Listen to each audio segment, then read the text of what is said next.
Hey guys, this is something new I'm going to try called Story Time with Ronnie slash Sarge, where I'm going to tell a story that's going to be true about my life. And it's going to be something that may be happy, that may be kind of sad, or may just be fucked up in general. And it's something that really did happen to me. And I think this first one is something that it's going to be kind of fucked up that people are going to be like, that can't happen, but it really did happen. So, anyway, buckle up because here it comes, folks.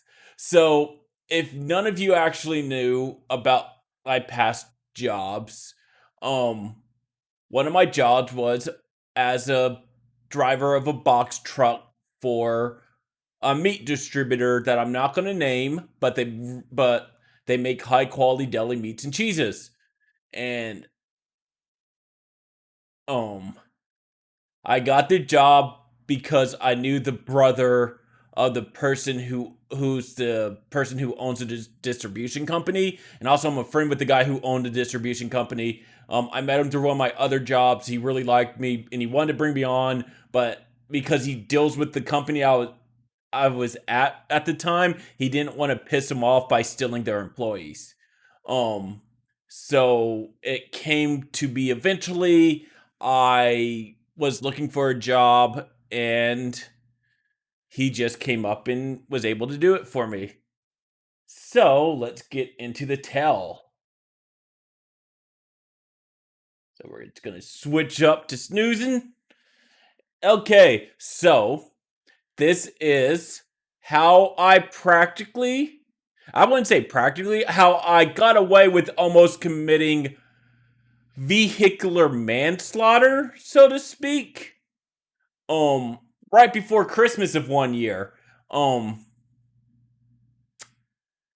and I'm not bragging about it like he I hit somebody and I got away scot free. It's something that's given me PTSD ever since, and I think of how I describe it is me coping with it because it is a really bad thing that has affected me for a while.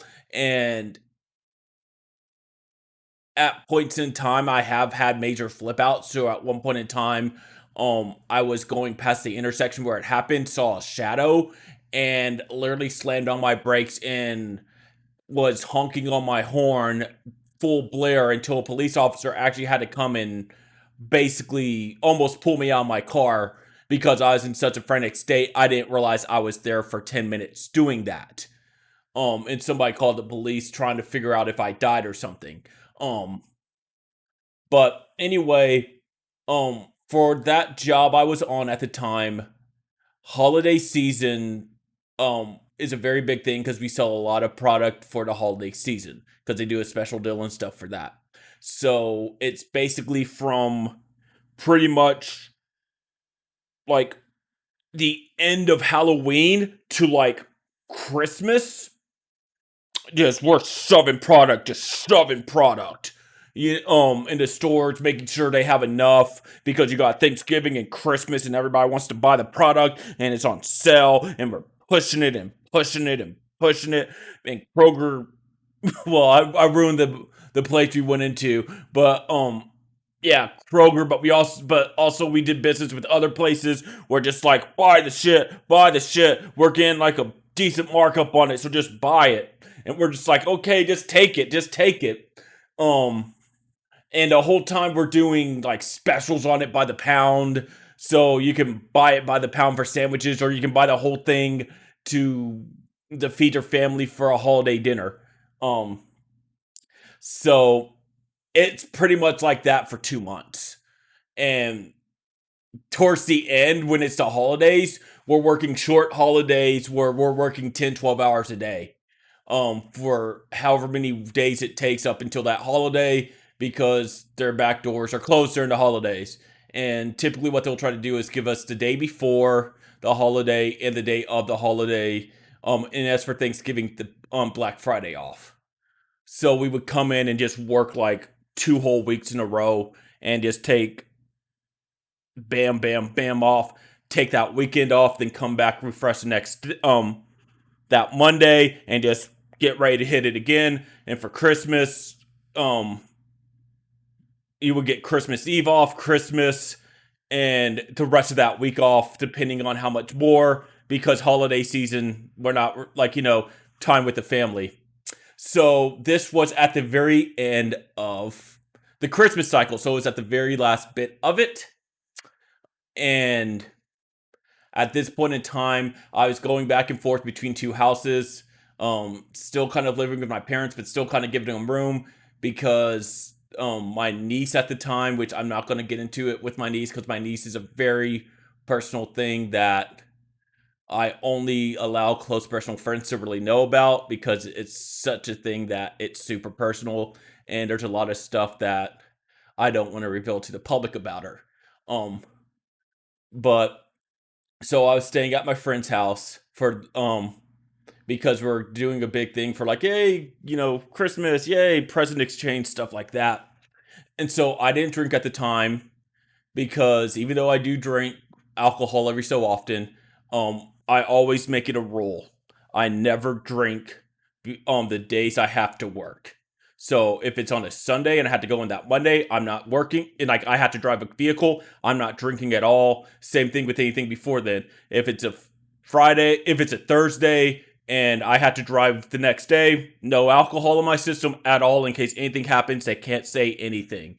Um, on the weekends, I would kind of go, yay, have a little bit, but there's nothing that they could say, well, you had alcohol in your system from the night before. Always made it like that. So I got up early and went out to go.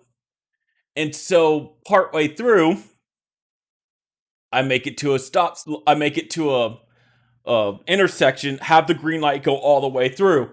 To my amazement, while I'm going 50 miles per hour, which is the legal speed limit on that road, I see two black figures running across my hood, literally right in front of my car. So I swerve, missed two of them, and bam, hit a third one that I didn't see at all.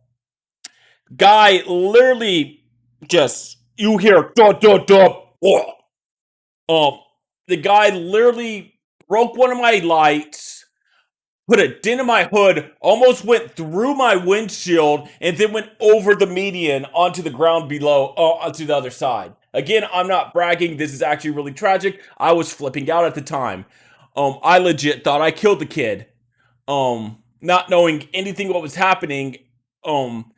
Because it was raining. I was trying to get to work. You don't really expect people to be running around in all black at 3 a.m. in the morning. And the all black part kind of gives it away what they were doing. So, in my stupidity and utter out of my mind with hysteria, wondering what the hell just happened, thinking I possibly killed a kid, I stopped my car, completely shut everything, forgot to put on the hazards, like the hazard lights on it, so there's no blinking, and go over to the kid, and then they're like, get a cell phone, because I forgot my cell phone, because I legit thought I killed the kid. And so I called 911 and I'm hysterical at the time. I don't even know where I'm at. Um, I am being yelled at by the kid's friend, who she's flipping out and accusing me of everything. The kid's trying to get up and run. Again, kind of tells you what they were doing. Because you don't get hit by a car, then go off and try to run. So I'm having to yell at him to stay down. They think I actually have a gun over the phone. And it's just a complete shit show. So before the cops come, luckily a guy comes and basically makes it to where we're all separated until the cop comes and makes it to where nobody's going to hit my car, because my car is literally at a point where somebody could hit it and I wasn't thinking enough to be able to put on the hazards, because I was just like, something bad just happened, I don't want to touch the car at all. But at that point in time, my mind is racing. I am literally pacing back and forth because I don't know what was happening. Um, at that point in time, I literally just thought I lost all my job. I'm going to go to jail. I may get, vehicular homicide charges. Um, you know, really bad shit going through my mind, especially knowing now that I have severe anxiety and severe depression. To the point of suicidal depression. Um, So I'm just out of my mind. The guy literally at one point in time is about to tackle me until the cops come. Then when the cops come, they tell him he can leave, so he goes. Um, I'm calling my boss. I'm trying to explain stuff to him. My supervisor does thinks I just like had a little like fender bender and my car was drivable. When at that point in state, my car windshield literally looked as though somebody took a bat and bashed it multiple times, and even to the point where I didn't realize it at the time, but I took a shower afterwards because my friend was telling me that he could see stuff in my hair, and there was legit pieces of windshield that got into my hair at the time that I didn't notice because not a lot of people know, but sometimes I would get an afro around this like wintertime. I like to have an afro, just because eh. Um, so there's glass all in my afro. There was glass all around the like. There's like pieces of glass around like the driver's seat and stuff like that because because he got hit on the driver's side. Um, so I'm literally flipping out. The cops are trying to figure out what was happening with me. They finally calm me down and they realize that they don't even do an alcohol test on me or anything like that because they basically on the spot can tell I'm not drinking and that basically what I'm on at the time is pure adrenaline and just pure like like beside myself over what's happening.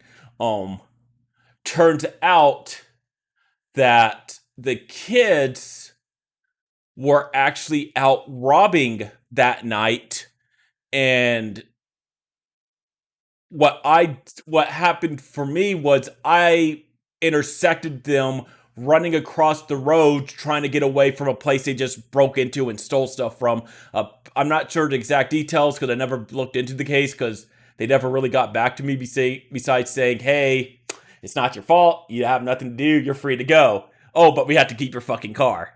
So I lost a decent car that I really liked. That that honestly I believe my dad bought in 2000 or 1999, 1999 or 2000. My dad bought that brand new and had a lot of stuff done to it at the dealership to like suit his needs more and what he desired in a car. So it wasn't a cheap car. I think at the time it cost him 40 grand, and a brand new one off like base model cost 30 plus, I believe. I'm not sure. I can look it up later. Um, so let's just say brand new. It wasn't a cheap car. It was still kept up really nice. It still ran really well. Everything worked on it. And honestly, it's a car that could have probably kept on going for years because it's made during a time where they actually built stuff to last. Um, so anyway, I lost that car, but yeah, so the whole time the kids are screaming at me, I'm like losing my mind. When the cops come, it turns out that they're robbing places. The kid's mom comes in at one point in time, runs over one of the things they stole. Um, because apparently when the first two kids when I swerved to miss them, they dropped everything they had. Um, and they kind of and like try to run for it. Then when they realized that their friend got hit, they came back. And one of in the girl in the group, I'm going to call her girl because I don't know where her age is, but I think she was 16. There's no way she was 17 or 18. Um, but she was still trying to play it off as it was my fault, while the other friend was basically saying we're caught. And even at that point in time, it's like, well, we just need to give it up. It's like there's no point in trying to hide it. Um, so yeah, it just kind of choking me up. Um, so it became a point where I'm trying to call people. I'm trying to call my boss. I'm trying to call my supervisor. I'm trying to call my mom. I'm trying to call my best friend to be able to pick me up. And nobody's answering. When my supervisor gets on, he's talking about firing me for skipping a day of work. My boss at the time is sleeping. My mom, when she finally answers my call, is kind of flipping out too because she doesn't know what's happening.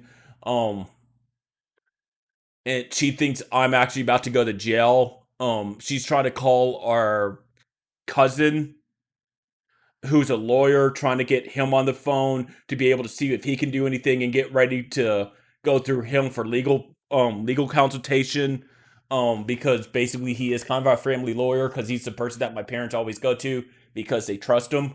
Um, but they're on that. My boss doesn't know what's happening because he's asleep. My supervisor thinks one thing. My mom's having to call my supervisor to explain to him what's going on. Um, and my supervisor at the time was pissed, as he put it, because he's like, you had to do such a stupid fucking. Because when I came back on that Monday, um, after everything was over, he literally came back and said, you had to do such a fucking stupid thing the day before we all got, like, the day that we were all gonna get off for Christmas. You literally had to do a thing that made us a man down. And was just kind of getting mad, but at the point where it's like, he can't really get mad at me because it wasn't something that I purposely did. But you could tell he's kind of like, what the fuck? Um, but yeah, during the course of that, it's raining. Um, if I didn't bring that up first, so we're sitting out, we're getting wet. The parents of the kids are trying to get the parent of the kids. Um, well, I'm not sure. Say the parent was like of all the kids, but I think it was the chick. Her mom is flipping out at the cops because she's wanting to get her kid and also the friend that didn't get hit and get them out of the situation. The cops are telling her they can't. They're making her speak to the kids and basically telling her what's happening while they're being loaded into a police car. Um, I'm not sure when they got loaded into the police car, but at one point in time they did get loaded into the backseat of a police car and put in handcuffs. And basically they were dealing with stuff. They had to tow my car. They didn't tell me where they were gonna tow it. So my friend came, so we had to sit. That kid was fucked. And I'm gonna put like this. That kid, I will give it to him as much as I want. I'm not sure. I don't know who he is. I don't know if he knows who I am. But dude, you literally got hit by a car going 50 fucking miles per hour. And the second you saw or heard I was calling the police, your ass was getting up and trying to get the fuck out of there. And I'm like, damn. And like, I legit mean, like, we were all yelling at him to get the hell down. That's why, like, during the phone call, like, they thought I had a gun because I'm like, bro, get down, get the fuck down, bro, get down. Because I'm literally seeing him literally trying to get up and like limp. Like, you can tell he was fucked, and he's trying to like limp away and act like nothing happened. So he was dedicated not getting caught. Um, but so that all happened. Um, my friend finally comes, so we're able. So they tell us that, um, because and I asked him like, "Hey, officer, is it cool if we go somewhere where you guys can like, where like you guys can come and meet us up again? Because it's raining out here. I'm cold. I'm just trying to figure out stuff, and you know, and so they point us to a gas station right across the street. We go there. Oh, I the person running the gas station's there, but he won't open up 20 minutes early because my friend's needing something because I basically fucked up his morning and with having to call and wake him up because I think he literally was asleep for an hour before I woke him up, and he's got sleep apnea. Um, but that was fun waiting there, basically going, I don't know if this kid's going to live. I don't know if I'm going to go to jail. I don't know what's going to happen with my car. All this stuff, you know, with your possible future spinning down the drain in your head. So luckily, the cops come at one point in time while me and my friend are talking to each other. We didn't notice, but they did tow my car. Um, and one of the cops come and tries to talk to us and basically says we're not 100% sure what happened. From what we understand, they were robbing places. They admit they were robbing places. So on that front, um, we're gonna pull the cameras, and if it shows that you weren't running a red light, because the traffic cameras will record if you're running a red light, you're not gonna get anything. So after he starts to go to turn and says if we had any questions, we start hearing them talking about the kid and bringing up different codes on and like bringing up like details on what they had on the kid because somebody asked right before what was the status of the kid I hit. Let's just say when the cop left, my friend turned to me and said, "You fucked that kid up." So that was a case where I wasn't even sure the kid was going to survive. So we have to drive back to my house. I'm literally have so much adrenaline pumping through my veins at that time, I can't go back to sleep. Like I'm literally sitting in my bed, curled up like in a fetal position, like leaning against my wall, not knowing what's gonna happen because if that kid dies, I'm not sure if I'm gonna get arrested, thrown in jail, get my license suspended. Um, I'm not sure what charges they're going to try to bring up on me if they do bring up charges. Um, my my supervisor's still trying to call me, seeing if I can come into work, and it's like what? Then like at one point in time, my boss finally wakes up because I think my supervisor finally got him to wake up and realize that something was bad was happening. So he calls me, and I am literally thinking I'm about to lose my job because being a driver of a box truck, I think the last thing that a person who's hiring you to drive a vehicle is you just hit and killed a person with your vehicle. It wasn't a company vehicle, but it's your own personal vehicle. So, I'm thinking I'm possibly about to lose my fucking job right before Christmas and possibly be maybe facing a legal battle with jail time afterwards.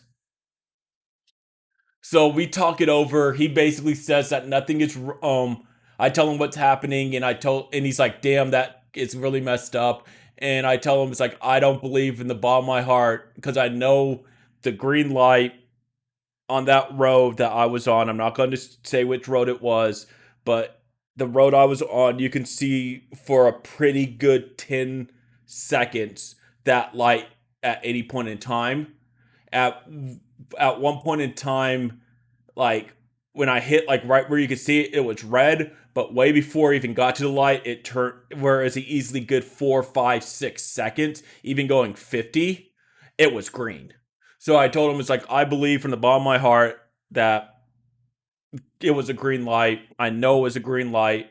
These kids were running in the middle of the road at night, and I just managed to hit them because they're trying to because they won the stupidity prize for doing stupid shit.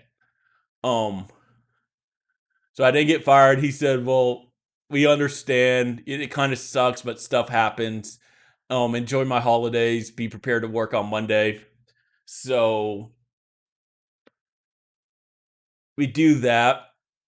Um, it takes maybe a week for for the police to contact me and they clear me. But in that time, I'm having to go over with my insurance company what happened. Um, Having to explain to my mom what happened. Um, because she was the one who's having to pick me up and at that point in time try to either see if she can get the car back because the car was in her name because it was that thing where I bought the car off them, but they still wanted it in their name. Um, because cheaper insurance rates. Um, and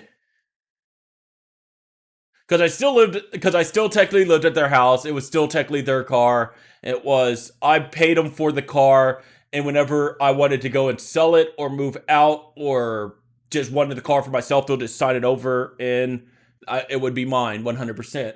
Um, but they were trying to get the car. Um, they were trying to get with the insurance, try to figure stuff out. Our insurance company actually tried to reach out to the kid's family, and they completely ignored every single attempt our insurance company tried to even contact them because we were told in the instance of somebody hitting another person with a vehicle, if they're a pedestrian, the insurance company has to act as though it's always the person driving the vehicle's fault. So they're trying to contact them and see what they if they could get the insurance, like the medical information, stuff like that, in case the police came back and basically found it to be my fault. Um, and they completely ignored them. Um, when my parents were able to get access to the vehicle, um, they didn't even try to cover up the hole in the windshield. They left the windows rolled down while it was still raining. So it was sitting out in the rain for at least a good 2 days because it was raining that because it rained the next couple days. So by the time they got to the car, they were smelling. They were legit saying you can see mold forming on parts of the interior. You can clearly smell mildew building up in there. Um, and basically the car was trashed. Like you could, but they're like because they're saying you could fix it back up, but you're not sure how bad it is with having to and with having to basically make sure that there's nothing in the car with mildew and mold wise that it's going to cost a lot of money. So basically they signed, and also on top of that, this key feature that I can't overlook. Even though the police said they had to hold the car the whole time and we couldn't get the car out of impound, we were getting charged for it being in impound, and we couldn't get it charged to the family or we couldn't get it charged to the city because we were ready to get it the day after. The day we found out where that car was, we were ready to go and get it and bring it back and get it repaired. But they were telling us we couldn't. And it was sitting there for weeks and weeks. And even after they told me that I had nothing to do with it, we asked them, can we possibly get the car out? Because we were thinking about scrapping it and trying to get some money out of it because the engine was good. Everything in it was pretty good. It's just it had that mold problem. It had the sitting outside in the rain, all wet problem. But they wouldn't let us because it was still part of an investigation. So we ended up having to sign that car over to the lot that they impounded it in so they could waive all the fees. So we completely lost that car. So what happened is my parents sold me what we jokingly call now the Batmobile. Well, we did call the Batmobile. It sadly had transmission issues, and I signed it over as a down payment to get my current car. But it's a black Ford 500. And if you never had a Ford 500, those cars are really spacious. So we jokingly called it the Batmobile. And how I would prowl the streets at night looking for people breaking the law so I could like be a car vigilante, hitting them and then calling the police and just walking away scot free. Um, so it was that for a while. And like, yeah, that was a pretty fucked up situation that I luckily didn't have anything negative happen to me besides losing a car. Um, it could have turned out way worse than what it did. And I thank God that it didn't turn out the worst for me. And I don't know if those kids know if I'm recording this video or if they know who they are or anything like that, but I'm hoping that they were able to turn their lives around in some way, shape, or form. Because I think all the stuff would be in like will be that thing that I'm not. I believe since they were minors, it didn't go on the record permanently. It went up to like 18, then it could like then it was sealed or something. Because that's how I understand with minor stuff with stuff with minors. Because I've never really been that like involved with the law in terms of getting arrested. Um, but yeah, it's just I'm hoping that they were able. That was a thing to kind of scare them straight. Where it was a tragic thing that happened, and I wish I didn't hit them with the car. And I bet they wish they weren't in there in that situation at that time, especially the kid I hit with the car. But yeah, I'm hoping something positive came out of that. Um, and in terms of stories, I think that's it for this one right now. I do have another one that involves my box truck at work being backed into by an 18 wheeler. So you guys may be interested in hearing that. So that may be a story for another time. I got a couple of stories that I can think of. Um, but yeah, it's just who knows. Just trying stuff to see if it sticks. I kind of like the storytelling time. I wish I could do 3D animation with it, but I can't. But anyway, I'll see you guys later. Thanks for listening. Have a nice one.